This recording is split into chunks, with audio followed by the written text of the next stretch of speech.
appreciate you being here. Just after watching everything, just continue to be disappointed in the outcome. Obviously, the goals win the game. Didn't play good enough to win the game, and that's what we got to do. So look at everything very openly and honestly with the staff. And proud of our defense. Our defense played extremely well, but can play better. Still made some mistakes that gave up some things, but obviously against a very, very hot offense. It was playing really well. We were running back, did a great job against them, giving things up, and gave up 13 points. And it felt like it couldn't have been less than that if they executed correctly. So, but at the same time, I feel like we still got to get more takeaways. We need one more to try and create an opportunity for ourselves. Obviously, offensively, not getting the job done, protect the football. Not doing that, that's costly. It's been very costly again, and then not scoring in the red zone. And then special teams, still feel like, our punt team was not where we needed to be. Quality of punts, missed a chance to down the ball inside the 5. We thought we were going to, didn't, just kind of mishandled it. And that changes drive. That was a field goal drive for them. It started on the 20, should have started inside the 5.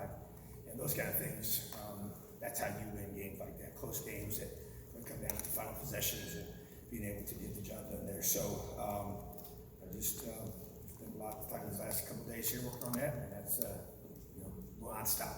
Excited about the opportunity we have coming up. Great football team coming to that Bloomington night game. Love that type of atmosphere. So excited to have the stadium packed, and our guys are going to be ready, and we're going to have a great week of practice and welcome this challenge with excitement and intensity that I know is going to demand. Questions? Dustin and Kevin. Obviously, you mentioned the offense not getting the job done. I guess what more did you see on a rewatch, and then what when you got more of an opportunity to evaluate how Jack did in his first start this year? What did you see? Yeah, he did some good things, but the 2 picks were costly. One was pressured, one was not. Just got to protect football. You don't make when you're pressured, sacks not a bad thing. You got to punt. Defense is playing at a high level, so just protect the football. I guess that's the biggest takeaway. Decisions, you made some mistakes, but first time starting this year. Still, at times looked like he was, a guy that hasn't played a lot of football as far as collectively, which he has not, but still expecting him to play a little better than he did. But you got to rise up. He'll learn from it. He'll play better. Got to execute. Had some open receivers that we didn't hit at times that hurt us, even in the red zone. And some of that was protection, but most of it was just getting his eyes to the right spots. But solid performance, but not good enough. But he'll get better, and we got to play better around him. We got to coach better. We got to give him some better options and do a better job. I got to do a better job. It's buck sauce for me. Kevin, is that? Yeah, Tom, Ohio State's obviously an incredibly explosive offense. How much of a test is that for your defenses playing well? And what's the one thing you feel like you need to kind of take away in terms to have success to kind of neutralize it? Yeah, they create a lot of issues. They're just so explosive. The receiver core is different than you usually will see. They got 3 receivers that are using that you're going to face in the country, and so that puts a lot of stress on you. Talented quarterback, talented running backs as well. But I just think not allowing those explosive pass plays to me is really what they just get guys so wide open it seems, and it's tough. It puts a ton of stress on you. But obviously you can't, you got to stop the run, there's no doubt about that. But just giving those up, that's where they can really power it on and score fast, and be able to make it difficult on you as well. So I think, that whole concept of pressuring the quarterback and being able to do things there with stressing him out mentally and physically is going to be key. Zach and Tom. Tom, forgive me, I'm sure you're not going to break it down specific X's and O's, but we've asked about the offensive line in kind of different ways, and I know you guys feel like you're getting more or less your best 5 out there at this point from a health perspective and things like that. Just what, I guess, from your vantage point, are you trying to do that's not working consistently enough, maybe to give you that platform to keep pressure off the quarterback, to stay on schedule offensively, and certainly to obviously execute like in the red zone and things like that? Yeah, I think just continuing to work. We got to find some ways, I think schematically, to take some pressure off, to give them the ability to execute. But I do think when you go through and you look and you evaluate, the phrase that came back to me was consistent execution. That to me is where we continue to get better times, but not good enough.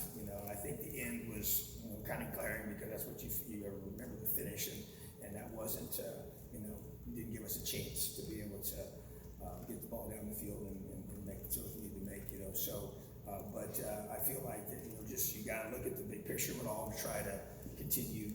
And there's certain guys you might say, hey, we're going to try and go through and put, a guy, get him some more reps, in that unit. I think that's a possibility for sure.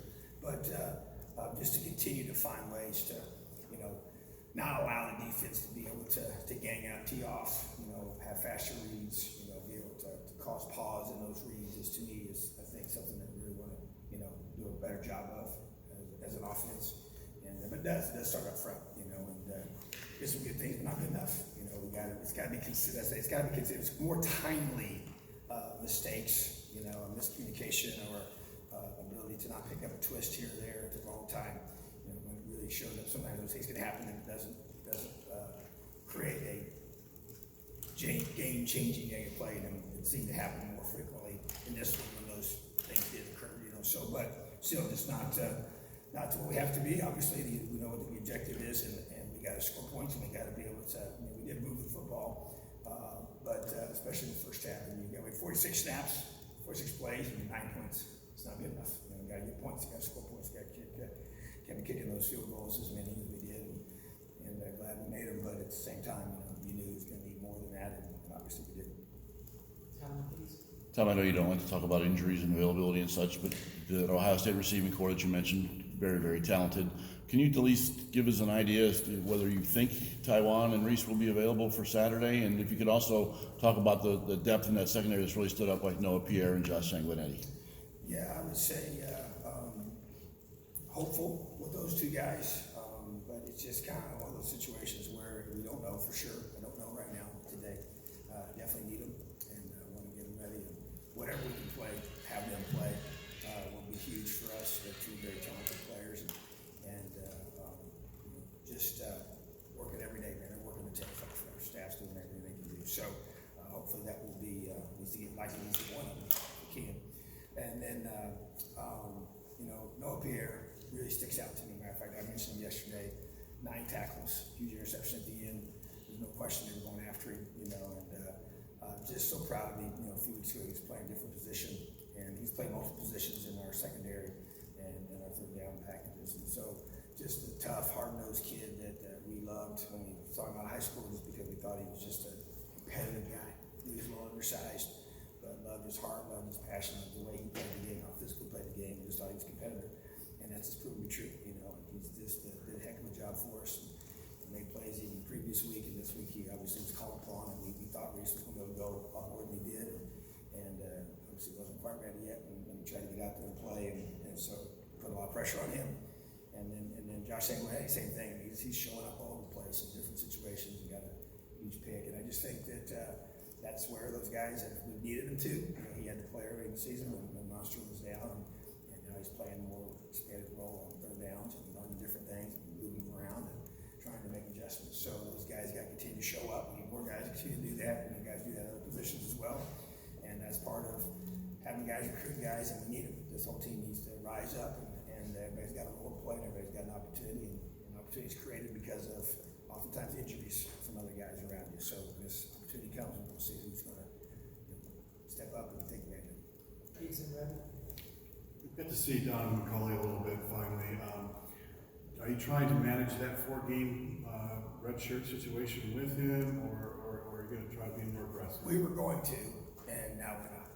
So when Michael went down, we just basically had to make the decision that he's going to have to go.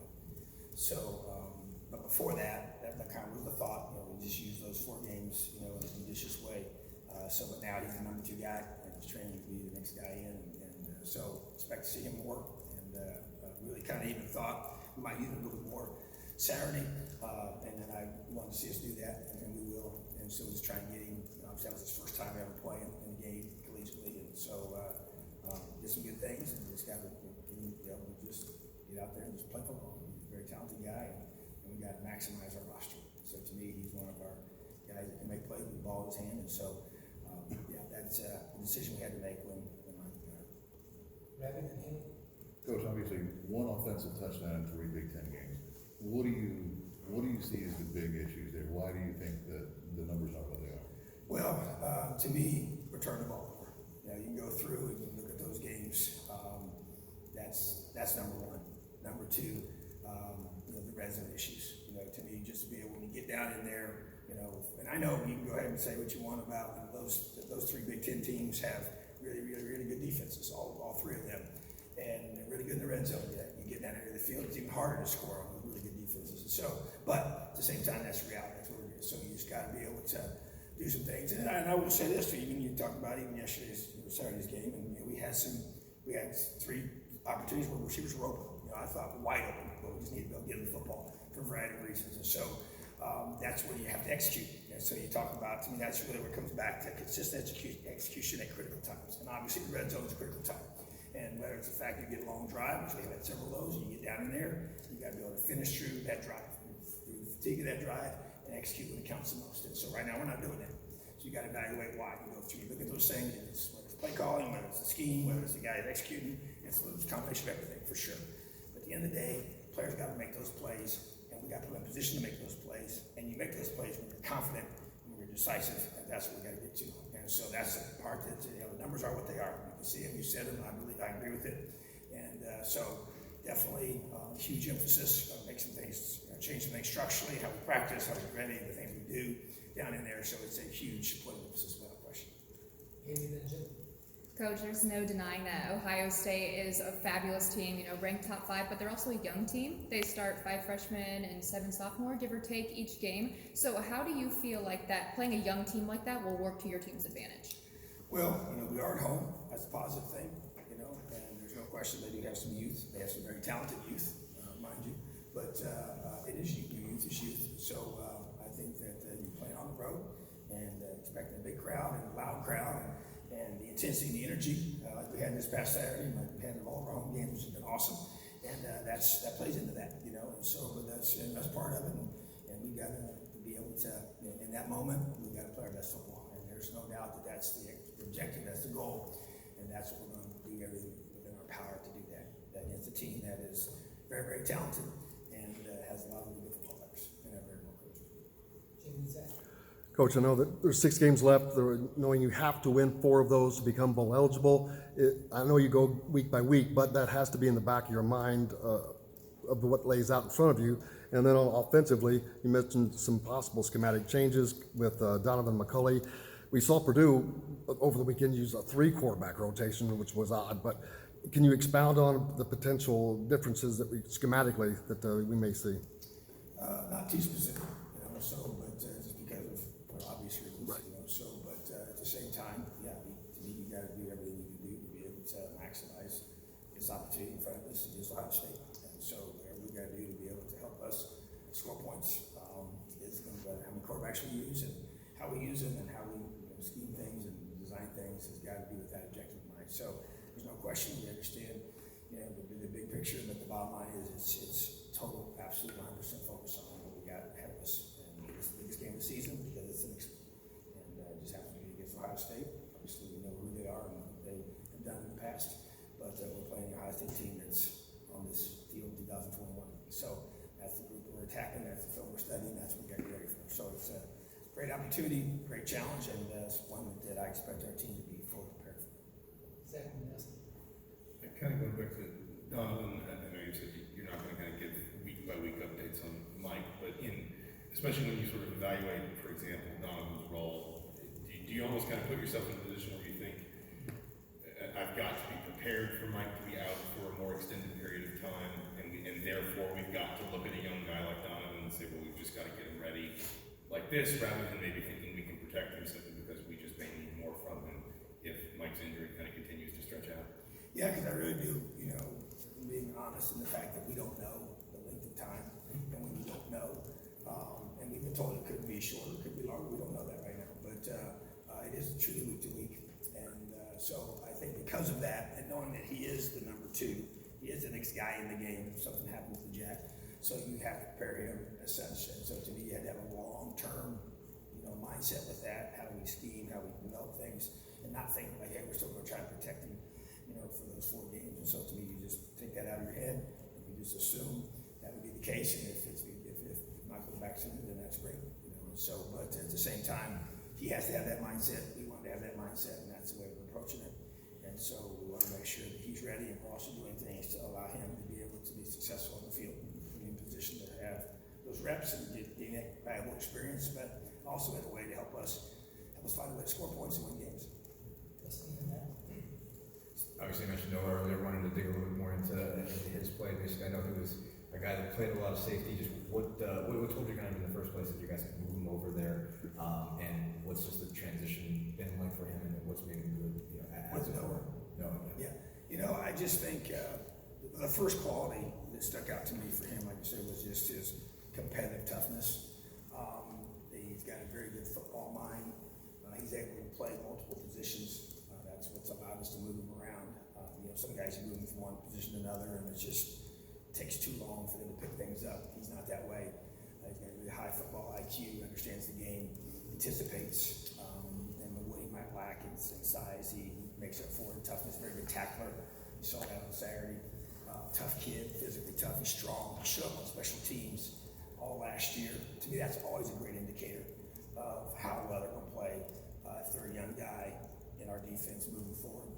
And, you know, I think if a guy like Maurice Freeman, just like that, you know, that's a true freshman right now, we're going to find more ways to get involved in special teams. You know, it's a guy like that that shows up in practice when you go live and just has a knack to make plays, you know, and that's how Noah was. And so we're always trying to find, you know, we had these corners in front of him that were pretty good players, and so you're like, okay, let's move where we get a chance to get him on the field. He played the Husky position, he's played safety position, he's done different things from third downs, and he came here as a corner, you know, out of high school, and so that's where it was just kind of like, hey, we got to, now when those guys were out, we had to move him back to corner. So and see Josh St. It's the same thing. He was a guy that came here as a corner, moved to safety, so he's a guy you could move back corner if you had to for situations. That's why you try to really recruit as many corners as you can. The ones that get bigger and the ones that outgrow that position, they can move to safety. And then always right lane, same thing. He came here as a corner, now he's playing safety. So that cover skill set that you like, the toughness it takes to play that position, and if they got the size to grow into safety, then that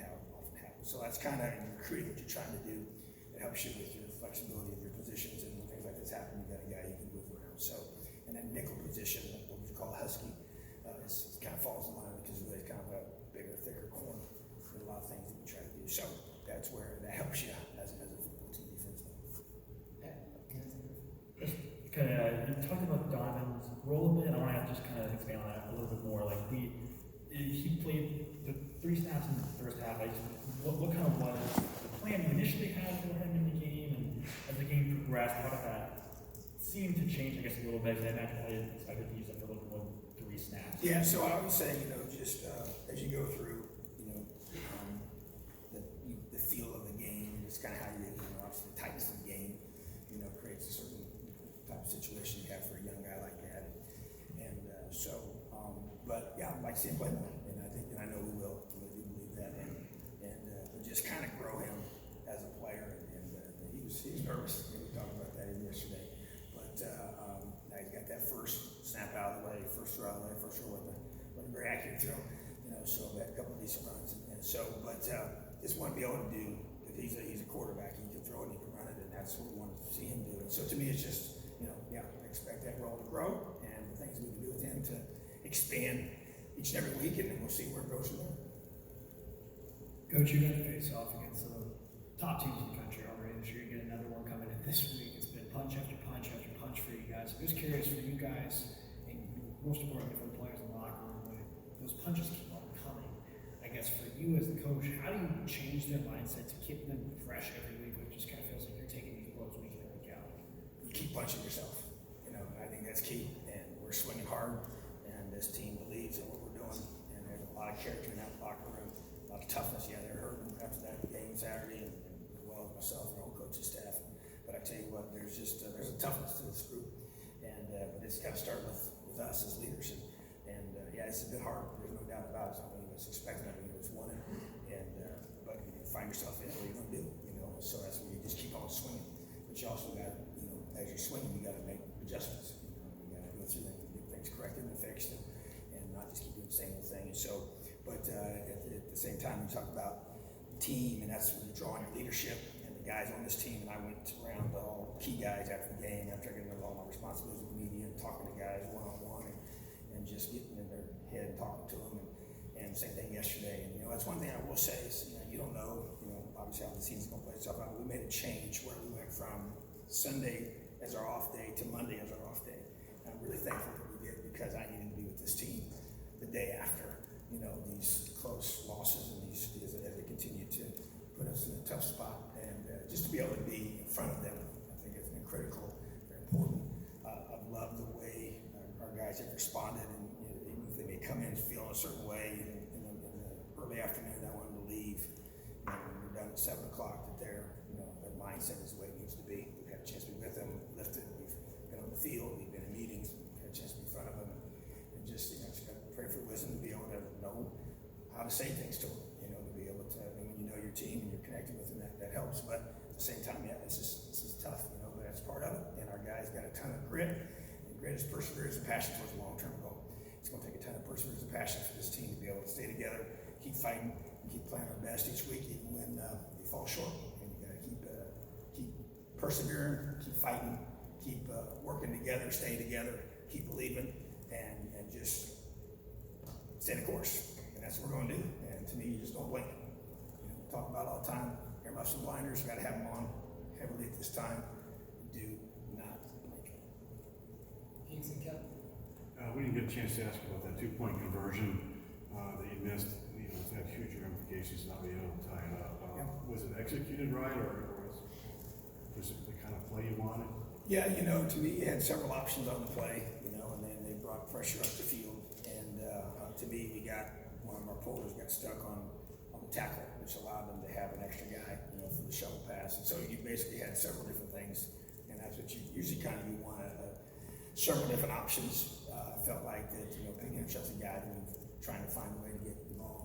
He's a big guy, he can lean forward and get tough yards, and don't have a lot of big backs, So, but at the same time, it wasn't executed to the level it needed to be to get the end zone. So to me, that was really, you don't ever know what they're going to call. Obviously, they know what we're going to call, but something we had worked on and felt good about, and so just got executed. Those plays are tough, especially because if you're trying to, most 2-point plays, it's usually some kind of a pass. You don't really load up on the run on those. Usually, as a defensive-minded person, you look at people how they do those things, and so you like to be able to get pressure up the field, and then you have that ability to, if that happens, and you can dump underneath there and sneak in behind the guy and be able to get him in the end zone. So, but didn't execute it. Yeah, that was huge. We obviously knew we could go for 2 and had a plan. I talked about it even way before that drive was first going. I said, guys, when we score, we're going for 2. Make sure we have great to feel good about the call. So, but once again, execution at a high level, critical times. That's how you win those close games. Captain Tom. Yeah, Childers and Urban Poindexter, how did you feel like they responded to their increased roles, and what do you see them adding in the running game? Yeah, they make some plays. I both had some solid runs Saturday that we needed, and they just got opportunities been presented to those guys, and they've done some good things. Obviously they got to keep getting better, keep working, keep executing. They're throwing in there in all situations. They got to be able to pass protect. They got to be able to catch the football. They got to be able to run the football, read their keys. They have done a good job, especially Chris has done a good job reading his keys and reading the runs properly. Davion at times has hit some good ones, and then also gets a little bouncy. Needs to stay up in there at times, but stick to the reads. But just feel like that's that room where we've obviously had to have guys step up, and still need some other young guys to continue to be brought along, and as David and Trent, those 2 guys continue to work with the 1s and 2s and keep rotating them in and let those guys develop as well. So I do want to make sure I don't forget to give out our scout team players of the week.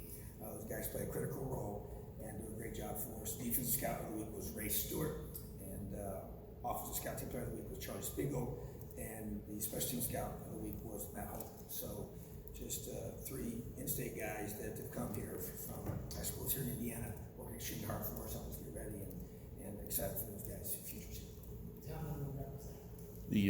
Just one last thought on the Donovan decision and such. You as the keeper of this program, and you have a long-term contract, and you have goals for this team contending and winning Big Ten championships. how much thought went into the process of how much can Donovan help us contend for a Big Ten title in 2025, as opposed to how much he can help us right now? Was that is that factored in any way? Well, it definitely is, and I feel like that you have to first and foremost say, okay, can this individual help us win games right now? You know, and if he's in a position to do that, then that's what you need to do.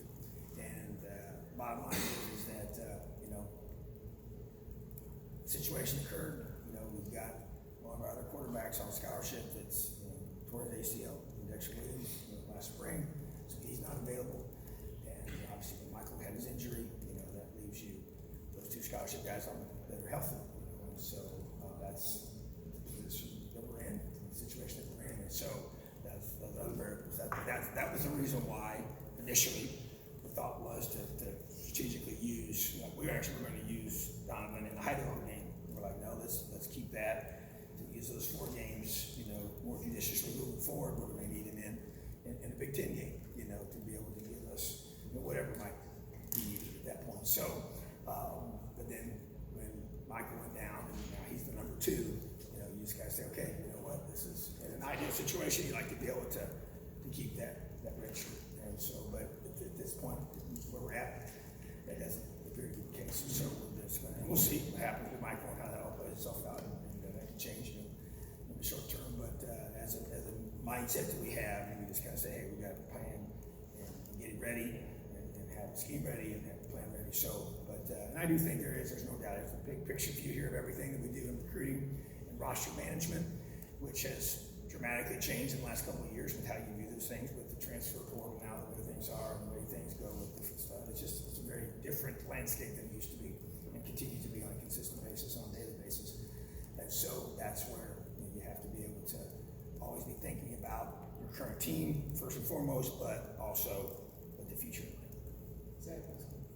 Sorry, circling back to Noah Pierre.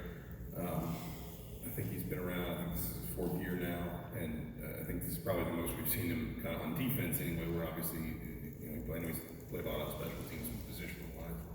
He's a defensive player. I mean, what does a guy like that mean to your program when, at a time when obviously sort of ease of use of the transfer rules has never been higher? Just a guy like that who sticks around, I guess, as much as anything else, and then maybe, sort of performs the way he did Saturday when he gets this opportunity. What does that mean for your program? It means a lot, and it's always meant a lot.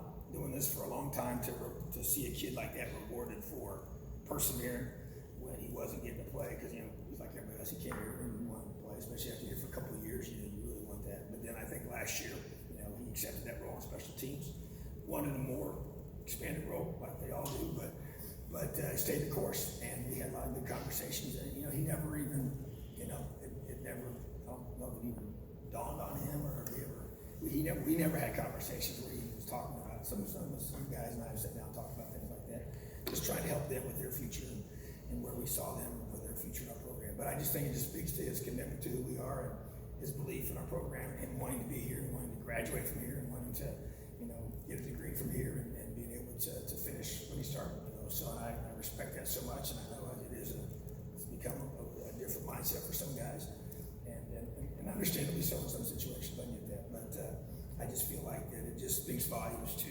him believing in us and what we're doing here, and just the value of a guy like that staying the course. That now all those reps that he was taking in the past, whether it was a backup or in spring football or in fall camp, he could probably get more of his reps, and now this is his moment to be able to step up and at critical times and be able to make game-changing plays and just consistent plays. So I just appreciate him so much. That's why I recognized him yesterday. He had 9 tackles in the game. Just commended him for his perseverance and passion towards his long-term goal, which was to find a way to get on the field here and help us win games. All right, thanks, Tom. Awesome. Have a great day. Elio.